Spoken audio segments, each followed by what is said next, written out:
चलो, हर सैटरडे छुट्टी मारोगे, पेनाल्टी लग जाएगा फिर।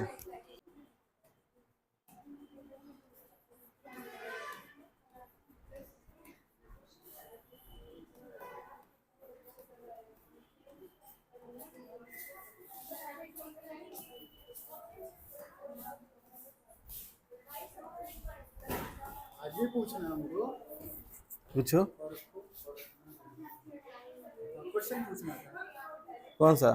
अरे वाह, हिंदी मीडियम कर ली। ये देखिए, कार्बन रेजिस्टेंस वाला क्वेश्चन दिया, स्कूल में पढ़ा ही नहीं है, और सिलेबस में है ही नहीं। ये तो कर ही लोगे यार, बता तो दिए थे direct A B equal to सबसे आसान हमको ये लगा ना, जैसे इसका ऑप्शनल वाला परखना जरूरी है।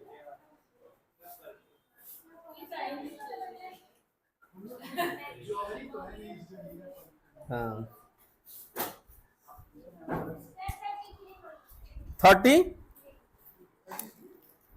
33 क्या है, किसी वैद्युत बताओ 100 डिग्री सेल्सियस।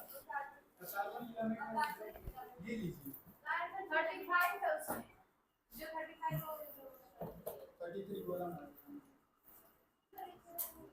33 एक कार्बन फिलामेंट रेजिस्टेंस एट 104 ओम। देखो दिया है कि एक कार्बन का रेजिस्टेंस है जिसका 0 डिग्री सेल्सियस, यानी R 0 डिग्री सेल्सियस लिखो, R 0 लिख देते हैं, यहाँ पे सेल्सियस हटा देते हैं। R 0 पर कितना है? 104 ओम, यही है ना, यही क्वेश्चन कर रहे हो ना? ठीक है। What should be the value of resistance that must be connected in series so that the resistance of combination would become independent of temperature coefficient of resistance of iron F E alpha equal to दिया 0.0052 and carbon C alpha इसकी value दिया है 0.0003 पर degree Celsius, और ये भी क्या हो गया पर डिग्री सेल्सियस। देखो यहाँ पे ये फार्मूला पढ़े हो क्या? R T equal to R0 1 plus alpha into T, पढ़े हो ना? या इसको क्या लिख सकते हैं? R T minus R0 equal to R0 alpha T, हो जाएगा ना? इसको हम क्या लिख सकते हैं? Delta R equal to R0 alpha T लिखा जा सकता है ना? ए। अब यहां पे दिया तुम्हारा किसका है? कार्बन का है ना, तो delta R C equal to क्या लिख दो? इसकी वैल्यू कितनी है? R0 का 104 इंटू एल्फा की वैल्यू कितनी है? 0.003 है ना? अच्छा 3 जीरो है, 0 × 3 इन टेम्परेचर। ये मान लो फर्स्ट किसके लिए हो गया? ये कार्बन के लिए। ऐसे ही तुम अगर डेल्टा आर एफ आई का लिखो तो ये क्या हो जाएगा? एफ आई का तुमको निकालना है ना? हाँ चलो यहां लिख देता हूं, delta R F I into इसका कितना दिया? 0.0052 इंटू टी, ये हो गया 2। अब देखो क्वेश्चन में कह रहा कि टेम्परेचर ना बदले, है टेम्परेचर ना बदले, इसके लिए इन दोनों का मान delta R C plus delta R या सीरीज में हम ऐड करेंगे। सीरीज में ऐड करने पर इसके टेम्परेचर में कोई चेंजिंग ना हो, इसके लिए जरूरी है कि इनका सम क्या है? 0। ठीक, इन दोनों को अलग अलग निकाल लिए। अब इन दोनों को ऐड करने के बाद अगर वैल्यू 0 आती है तो इसका टेम्परेचर में कोई चेंजिंग नहीं होगी। तो आप रखो यहाँ पे 104 into 0.003 into T plus R F E 0.0052 into T equal to 0। या इसको हम ये भी लिख सकते हैं, यह 0 कब होगा? जब 10 इंटू 0.003 इंटू, चलो ठीक है, एक जीरो और हो जाएगा, 0 इजकल टू ये क्या हो जाएगा, are F E into 0.0052 into T से टी कैंसिल। हाँ, वो एक की वैल्यू माइनस में, हिंदी तुम्हारे इसमें नहीं दिया है। ये जो तुम्हारा कार्बन वाला क्या है वो माइनस में, एक इसमें है माइनस में वैल्यू दिया, हिंदी मीडियम में वो छोड़ दिया, इंग्लिश मीडियम में छोड़ दिया। अब वैसे भी अगर नहीं दिया है तो फिर जीरो होने के लिए यानी दोनों का आपस में बराबर होना चाहिए भाई, दोनों को जोड़ो और वैल्यू जीरो आए, इसके लिए क्या है, दोनों की वैल्यू सेम होना चाहिए। अब आर एफ इक्वल टू क्या हो जाएगा,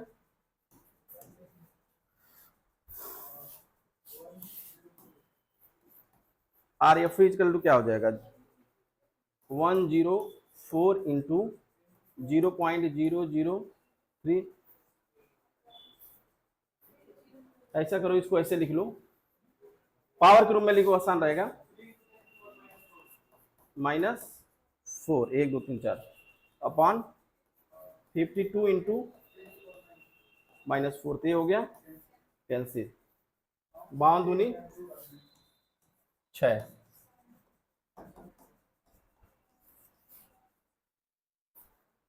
आया तो है। देखो क्वेश्चन को एक बार ध्यान से सुनो, हिंदी मीडियम से हम बता रहे हैं। नहीं, जैसे ऐसा दिया एक कार्बन का, यही है ना, हिंदी इंग्लिश दोनों का थोड़ा सा आसान रहेगा समझने में। एक कार्बन का फिलामेंट, फिलामेंट होता है तंतु, बल्ब के अंदर जो लगा रहता है, जानते हो। एक कार्बन फिलामेंट आप रेजिस्टेंस दिया है, उसका प्रतिरोध दिया है, रेजिस्टेंस दिया कितना, 104 यानी 104 ओम दिया किस पे, आर यानी 0 डिग्री सेल्सियस पर, 0 डिग्री सेल्सियस पे दिया है 104 ओम। फिर कह रहा है कि what should be the value of resistance that must be connected in series so that the resistance of combination would become independent of temperature, and temperature से फ्री हो जाए।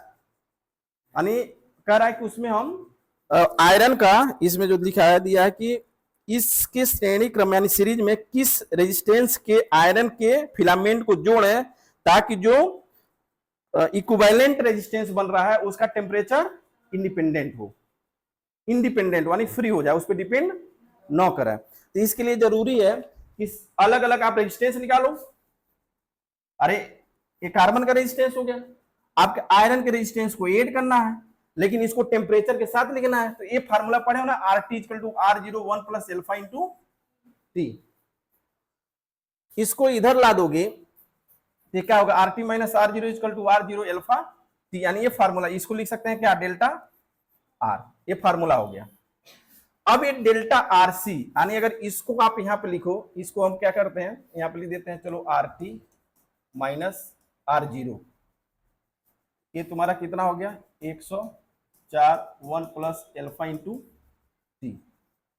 ये तुम्हारा आर जो दिया है, नहीं इसको हटा दिया ना, चलो मिटा देते हैं, इसको लिखने कोई मतलब नहीं है।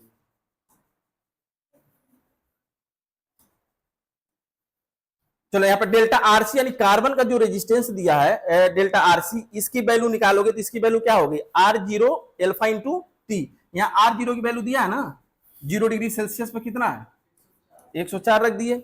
एल्फा की भी देखो वैल्यू दिया है, टेम्परेचर उसका नहीं दिया, वो इंडिपेंडेंट रखना, उसको टी दिया नहीं है, क्योंकि जो 104 लिखे हो ना ये R0 पर है, वो टी की वैल्यू नहीं है, ध्यान रखना।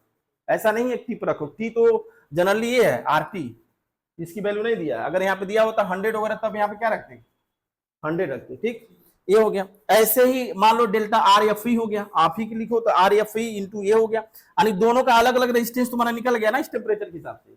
अब कह रहा है कि इसको हम सीरीज में कनेक्ट करें तो ये दोनों टेम्परेचर क्या हो जाए, इंडिपेंडेंट हो जाए, यानी टेम्परेचर रहे ही ना, फ्री हो जाए उससे। तो उसके लिए जरूरी है कि जब भी हम रेजिस्टेंस में टेम्परेचर को यहाँ लिख लेना, रीजन लिख लेना कि टेम्परेचर इंडिपेंडेंट होने के लिए जब हम सीरीज में ऐड करें तो उनका इक्विवेलेंट कितना आना चाहिए, 0, यानी उनका सम क्या हो, 0 है। तो delta RC plus delta RF equal to 0। तो ये 0 कब होगा, जब ये दोनों आपस में इक्वल होंगे। ये दोनों क्या कर दिया गया, इक्वल। हालांकि यहाँ ऐड करके लिखा हूं 0 तो कहोगे कि यहाँ प्लस है तो इधर माइनस होना चाहिए, तो यह वैल्यू माइनस में दिया, ध्यान देना। कार्बन वाला किसमें है, किताब में कर लो, माइनस, वो हिंदी में दिया है, तो ऑलरेडी ये माइनस हो जाएगा, प्लस इक्वल टू 0। या जब इसको मैथमेटिकल लगाओगे तो आ जाएगा, समझे। बस वही है। नेक्स्ट बताओ।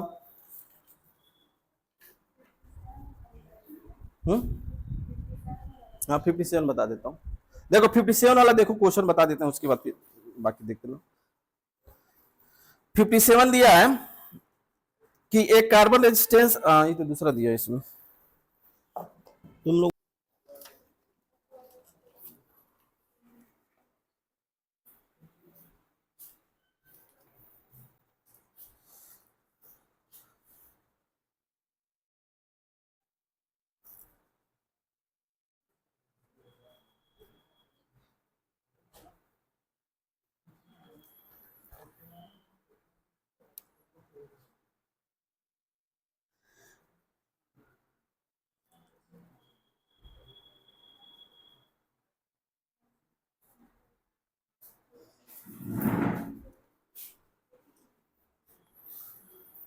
दिया कि जल में रखी एक 10 ओम के प्रतिरोध की कुंडली में 10 मिनट तक 0.5 एम्पियर की धारा प्रवाहित करने पर जल का ताप 1 डिग्री सेल्सियस बढ़ जाता है। यदि समस्त उष्मा जल को गर्म करने में खर्च होती है तो जल का द्रव्यमान ज्ञात कीजिए।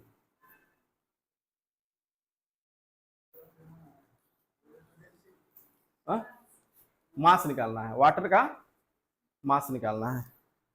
क्वेश्चन के बाद तुम लोग पढ़ लो इंग्लिश में, लिखने के बाद इसको लिख लो पहले, लिखते रहेंगे सर। देखिए दिया है, क्वेश्चन पढ़ लो आप लोग इंग्लिश में, एक बार तुम लोग का 40, हमारे ख्याल से 55 है, 54 है।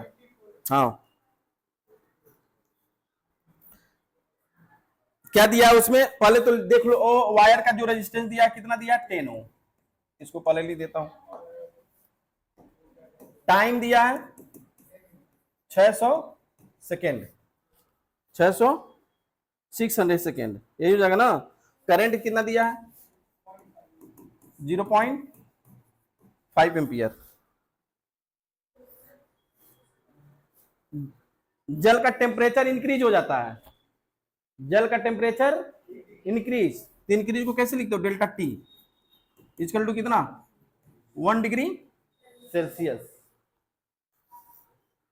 तो कह रहा है कि यदि समस्त उष्मा जल को गर्म करने में ही खर्च हो जाए, समस्त उष्मा यानी हीट कहां से प्रोड्यूस हो रहा है, अरे भाई वो किसे गर्म करते हो, वाटर ना, तो वो जो करंट मिलता है वो करंट किसमें कन्वर्ट होता है, एनर्जी में, यानी इलेक्ट्रिक एनर्जी कन्वर्ट हो जाता है किसमें, हीट एनर्जी में।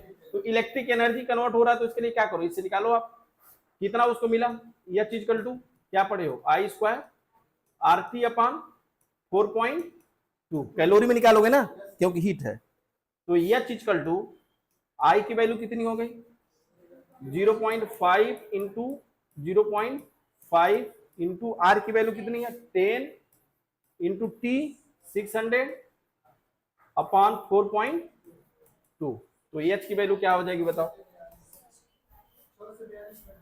नहीं इसको ऐसे रहने दो, अभी बाद में कर लिया जाएगा, पहले इसको काउंट कर लो।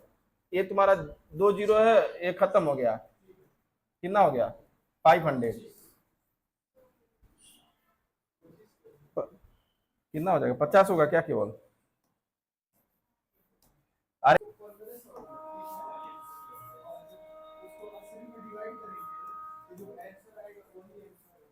लेकिन ये यहाँ नहीं लिखोगे ना यार, ये संजोग है कि वही चीज यहाँ आ जा रहा है, ये 1 लिखा है इसलिए चेंज हो गया, लेकिन आप ये स्टेप दिखाना पड़ेगा ना आपको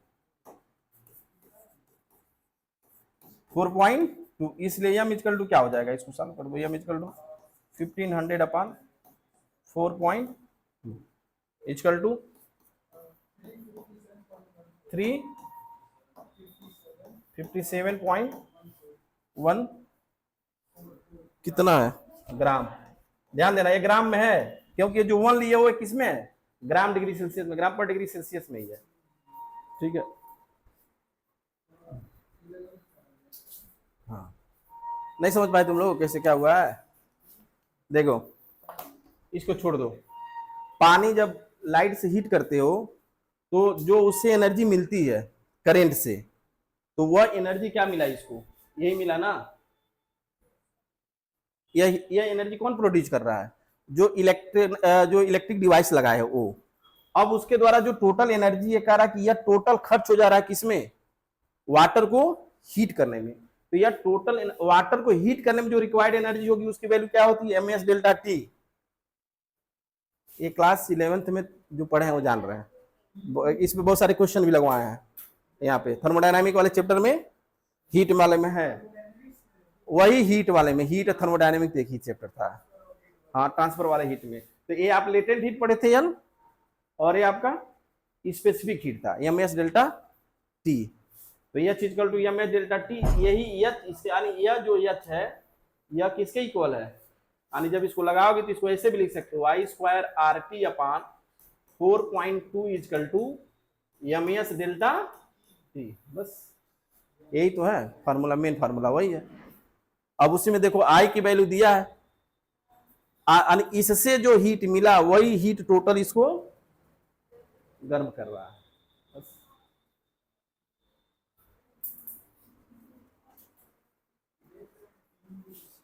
देख लो, कह अरे कोई दिक्कत नहीं है, चलो क्या हुआ, कोई दिक्कत है क्या इसमें?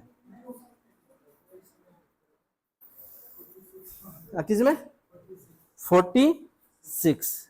क्या है क्वेश्चन, बोलो। एक मिनट रुक जाओ। 60 वाट एंड 220 वोल्ट। हाँ, सिर्फ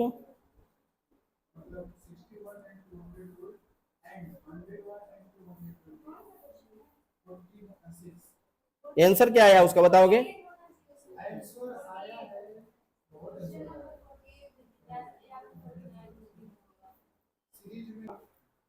एक 42 बल्ब ऑपरेटिंग, P1 दिया इसमें 60 वाट, और V1 दिया है 200 वोल्ट, और दूसरा दिया है P2 इक्वल टू 100 वाट, और V2 इक्वल टू कितना दिया है 220 वोल्ट। ठीक है, connected in series with 220 DC, यानी डायरेक्ट करंट दिया, दिष्ट करंट से जोड़ा गया है सीरीज में।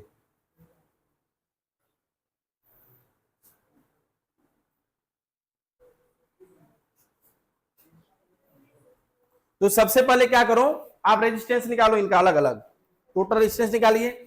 देखो इसका रेजिस्टेंस निकालोगे तार इक्वल टू क्या हो जाएगा, P equal to V square upon R, तो V स्क्वायर अपन P हो जाएगा ना।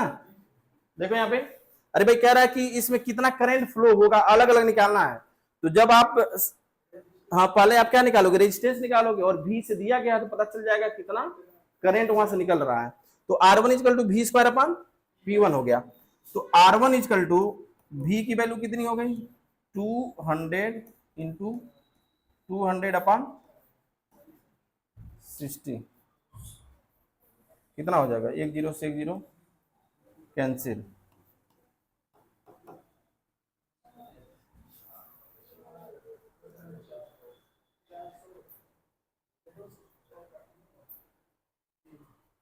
ऐसे इसका R2 लिखो।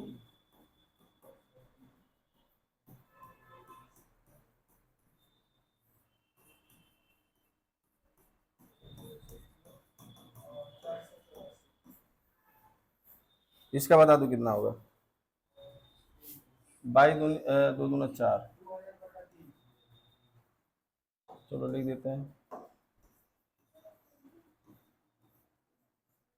ये R1 हो गया, इनको सीरीज में ऐड किया गया है। तो क्या हो जाएगा, 2000 अपान 3 प्लस 484, इसको बताओ यार।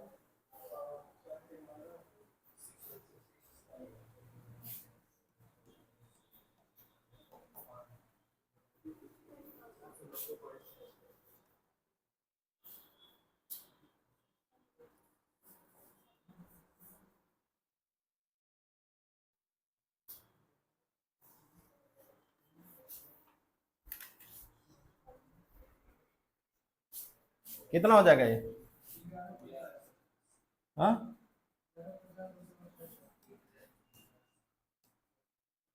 11 10 पूरा साल करने पर ये, अच्छा ये आ गया तुम्हारा, बड़ा ज्यादा आ गया तो।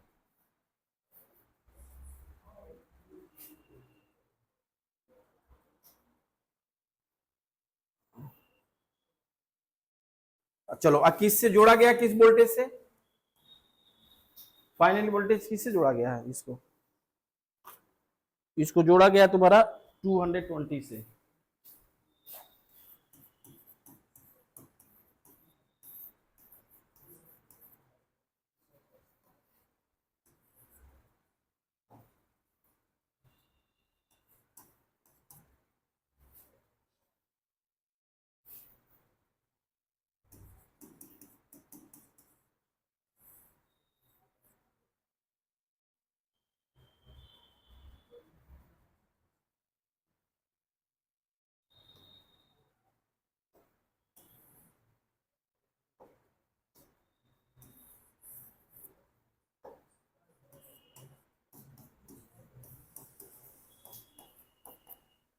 कितना है तुम्हारा, v की वैल्यू 220 अपान 1150.66, भाग दो इसको, तो डिवाइड करो, देखो कितना आ रहा है, इसको डिवाइड करके।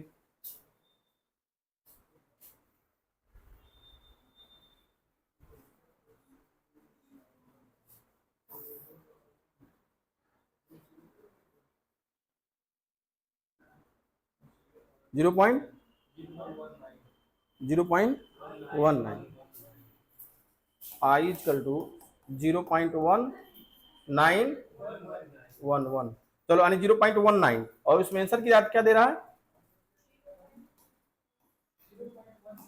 हाँ तो इसलिए नहीं आ रहा है क्योंकि ये भी 220 है। कितना मैं करेक्ट कर लूं, अगर ये भी क्या है 220 है ही, दिया हिंदी मीडियम में,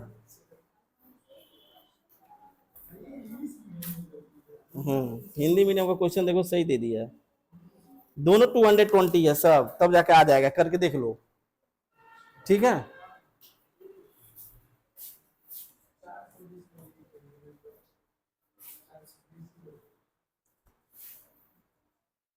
ये 484/6 हो जाएगा,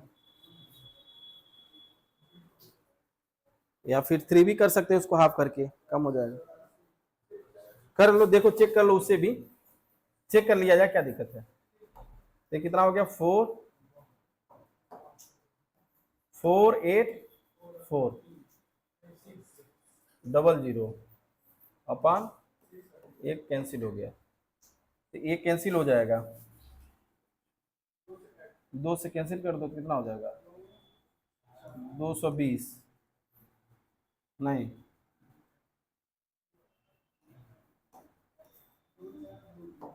2,4,2, ठीक, अपान 3, ये हो जाएगा।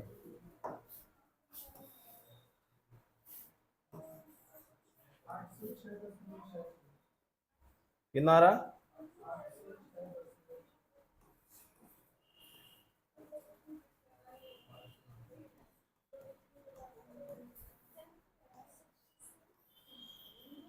तो यहाँ पे कितना गया टोटल, 800.66, ठीक है। अब इसी को इसको डिवाइड कर दें, यहाँ पे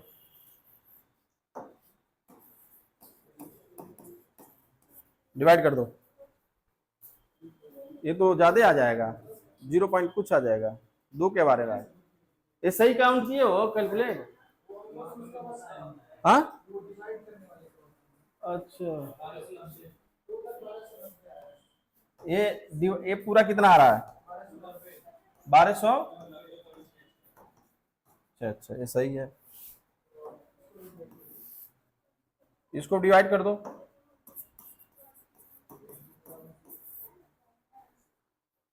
आ जाएगा वो,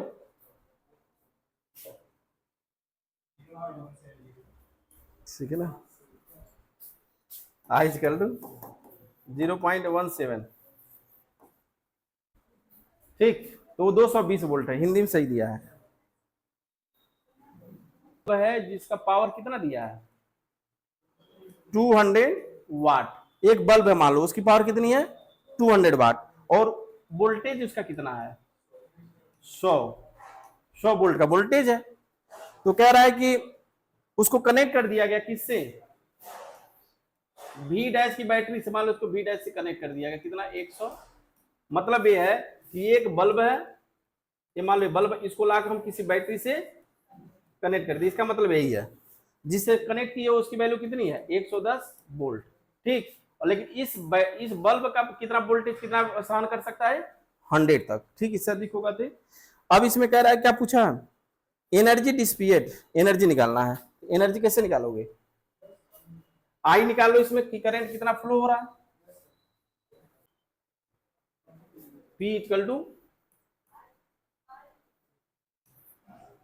V स्क्वायर अपन आएगा, V स्क्वायर अपन R है, तो R इक्वल टू क्या हो जाएगा V स्क्वायर अपन P, तो R की वैल्यू कितनी आ जाएगी यहाँ पे, R की वैल्यू 50 आ जाएगा, 50 ओम।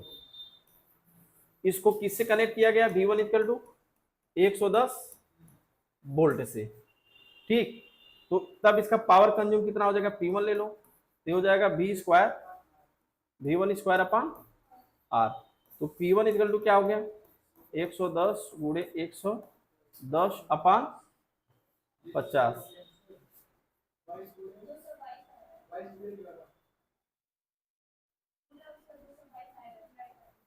222 आ रहा है। आंसर कितना दिया 25 दिया है। अच्छा अगर इसको 220 मान लो तो